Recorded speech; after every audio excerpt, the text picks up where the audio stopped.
Clark Reid back with you with today's tech headlines. Hey, give us a like if you have a liking to the reports or find them useful. Massage that like button, and you can also subscribe so you know when each new little report is up and ready for you. Usually they're only 3 to 5 minutes long, so just a quick read, keep you up to date on what's going on. A federal judge has ruled that Google is a monopolist in online advertising, and Gadget.com reports U.S. District Judge Leonie Brikema from the Eastern District of Virginia found that the company broke the law to maintain its ad dominance. Quote, in addition to depriving rivals of the ability to compete, this exclusionary conduct substantially harmed Google's publisher customers, the competitive process, and ultimately the consumers of information on the open web, unquote. That's what the judge signed in the decision. The case flows from a lawsuit brought by the Department of Justice in 8 states in January 2023. They accused Google of illegally monopolizing the ad market and using that power to charge more and take a higher proportion of sales. The government says Google holds an 87% market share in ad selling tech. Doesn't take a judge or a rocket scientist to understand that 87% is basically the definition of a monopoly. The previous federal court in the District of Columbia made a similar finding last year. Stay tuned to see if the courts go hard and try to make Google sell parts of its ad business off.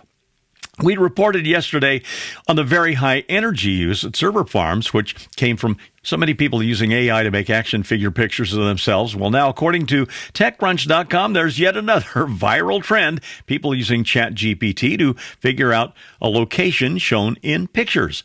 OpenAI just published its latest AI models this week, O3 and O4 Mini, and both are said to be able to reason through uploaded images. The models can crop, rotate, zoom on photos, even blurry or distorted ones as they analyze them. Combining this with web crawl, it turns out the new models are quite good at location finding. However, this was possible with older models, but the new ones are just quicker to respond and more accurate. We are still dealing with far from perfect, however. Version 03 got stuck in a loop in tests a number of times or gave the wrong location a fair amount of the time. It's a cute parlor trick, but it's been common for AI. They breeze past any privacy or safety concerns, and I hope it doesn't take something awful happening to one of the politicians for those guys and gals to wake up and pass some guardrails on this tech. We've noted here before that Apple has been building iPhones outside of China, including in India, Vietnam, and South America. And now, here's a little update. BGR.com says Foxconn's factory in Sao Paulo, Brazil, has begun producing iPhone 16e models there. It was previously disclosed they were making them in India. The Brazil Foxconn factory really hasn't grown in the last decade, but with the help of the Trump tariffs, it's likely that Apple will be expanding production in Brazil as well as India. Apple's even looking at making all its U.S. iPhones outside of China due to the outrageous tariffs decreed by Donald Trump. A California lawsuit claims that Tesla cars are falsely exaggerating odometer readings to make warranties expire prematurely. ArsTechnica.com reports that the suit comes after Reuters found Tesla EVs exaggerated their efficiency. For odometers, the lead plaintiff bought a used Model Y, that is, with less than 37,000 miles showing.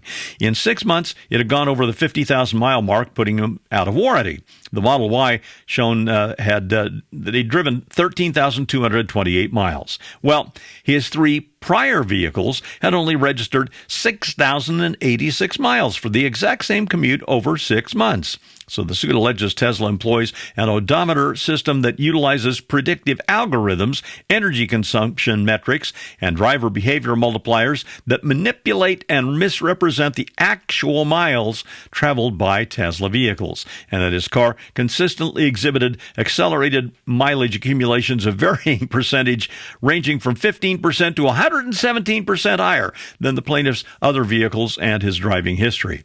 Other owners have shared similar experiences on Reddit. Now, the class action suit applies to all California Tesla customers, but the success of the suit is far from guaranteed, as the U.S. District Court found that individual owners must take part in arbitration with Tesla and can't form a class.